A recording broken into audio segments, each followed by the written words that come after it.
This is 5 Minutes to Change Your Life. My name is Joanne Mallon. I'm an author and coach. I love helping people make wee changes that make a massive difference in their lives. Give me 5 minutes of your time today. Just might change your life.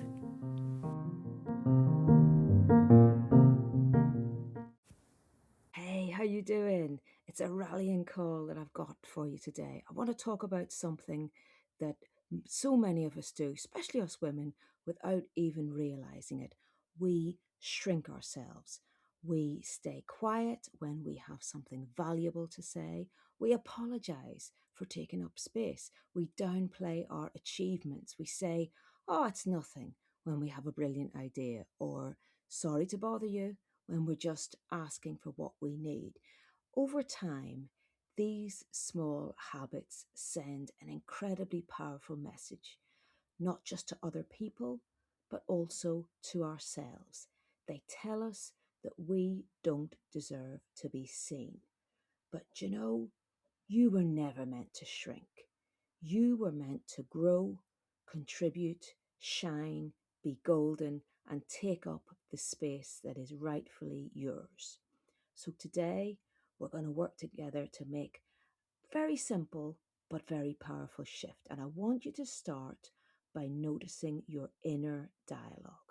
So be honest. How often do you tell yourself that you're not good enough? You know that wee voice inside you? It's not the voice of truth. What it's doing is just repeating old fears, old experiences, social conditioning, or just the stories that no longer serve you. Imagine if you spoke to a friend the way you sometimes speak to yourself. Would you tell them that they're not capable, that they can't do it? Would you tell them to stay small and hidden? Probably not. So why accept that voice when it's speaking to you? The next time that self-doubt shows up, try replacing it with a different question. So instead of asking, what if I fail? Ask, what if I surprise myself? What if I flourish? That one small shift changes your focus from fear to possibility. And there's another way that we often shrink ourselves, and it's by doubting our decisions and constantly seeking permission. Permission to speak, permission to change careers, permission to set boundaries, permission to rest. But here's something worth remembering. You don't need permission to become more of who you already are. You don't need permission to protect your energy. You don't need permission to pursue your goals.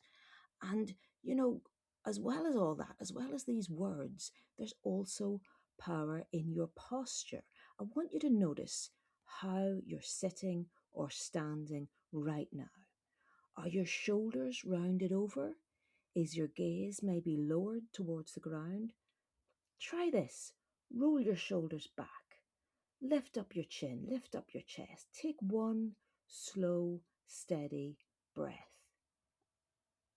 Your body influences your mind more than you might realize. And standing with confidence won't solve every problem, but it can remind your brain that you're safe, you're capable, and you're present. Now, let's talk about boundaries, because people who shrink themselves often say yes when they really mean no. They over explain, they over apologize, they put everybody else's needs ahead of their own. People pleasing. But healthy boundaries aren't selfish, they are respectful. Every time you honor your limits, you're teaching yourself that your well being matters too. And finally, I want you to stop waiting until you feel completely confident to go out and do stuff or to make a change in your life. Confidence never happens before you start. Confidence happens because you took action despite feeling uncertain. Every confident person that you admire has felt nervous, but the difference is that they acted anyway. Growth happens when we're willing to be seen before we feel ready. So, this is your 5-minute power shift. I want you today to speak up at least once and to say no to something that drains you and to say yes to something that excites you. And then just stand up a wee bit taller and celebrate one thing that you've done well today, no matter how small it is. These tiny actions, they might not seem life changing at first, but repeat them every day and they will begin to reshape how you see yourself. You do not have to become someone new. You simply have to stop hiding the person that you've been all along. Your voice matters, your ideas matter, your presence matters. So stop shrinking to fit into places that you've already outgrown. Take up your space with kindness, with confidence, and without apology. Grow and glow and flourish. And thank you so much for being here. Please do share this episode or leave a review. I always read the reviews, or drop a few quid in the Ko-fi jar. The links are in the show notes. I'll talk to you.